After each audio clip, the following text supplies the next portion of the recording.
Assalamualaikum warahmatullahi wabarakatuh. Selamat pagi Bapak Ibu dosen dan teman-teman semua. Perkenalkan, nama saya Ajis dari Prodi S1 Manajemen Universitas Terbuka di Pondok Cabe. Di sini saya akan mempresentasikan dengan judul apa itu COVID-19 dan apa yang harus kita lakukan agar kita dapat survive di pandemi ini. Langsung aja ke presentasinya. COVID-19 itu ditemukan pertama kali di Cina, tepatnya di Wuhan, yang disebabkan oleh virus bernama coronavirus.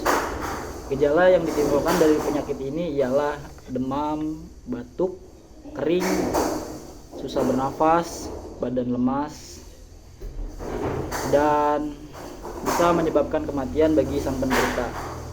Kalau kita perhatikan dari berbagai informasi di media, kalau penyakit ini tuh dapat menular dengan sangat cepat. Bisa dari batuk dan bersin yang tidak ditutup, air liur, berhubungan badan, dan bersentuhan lalu tidak mencuci tangan. Kita tahu virus ini sangat berbahaya bagi semua orang, apalagi yang memiliki penyakit bawaan seperti penyakit pernafasan.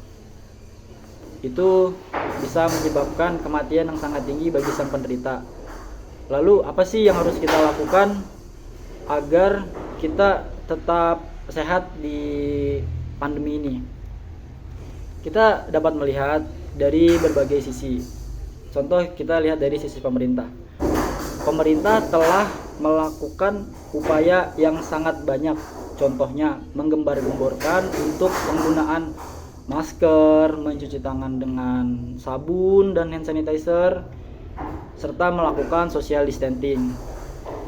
Lalu pemerintah juga telah melakukan upaya vaksin dengan secara gratis di berbagai puskesmas yang kita punya, atau bahkan posko-posko yang sengaja didirikan oleh pemerintah agar vaksin ini dapat menyebar dengan luas. Lalu apa sih dari diri kita agar upaya pemerintah ini nggak sia-sia gitu? Kita dari diri kita sendiri, kita harus mengenali apa itu penyakit COVID-19 dan kita mengetahui gejala-gejalanya gitu. Misal kita udah tahu nih, wah gue udah ada nih gejala di diri kita nih, itu kita secepat-cepat mungkin melakukan namanya karantina diri sendiri gitu. Lalu kita membedakan tempat makan kita, tempat mandi kita, tempat tidur kita sendiri untuk karantina agar tidak menyebabkan penularan kepada keluarga terdekat kita dan kepada orang-orang di sekitar rumah kita.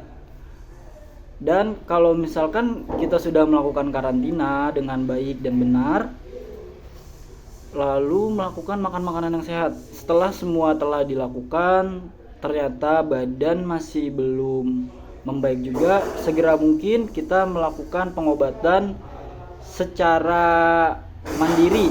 Ibaratnya kayak apa-apa sendiri gitu, berusaha. Kalau badan kita memungkinkan untuk melakukan sendiri. Kalau misalkan tidak memungkinkan, kita bisa melakukan orang terdekat saja, dengan catatan yang membantu kita itu harus menggunakan APD lah, biar nggak nyusahin orang gitu. Kalau sudah melakukan itu semua, secara pengobatan mungkin dari puskesmas atau rumah sakit akan melakukan pengobatannya secara intensif. Kalau sudah sembuh, segera mungkin melakukan vaksin agar tidak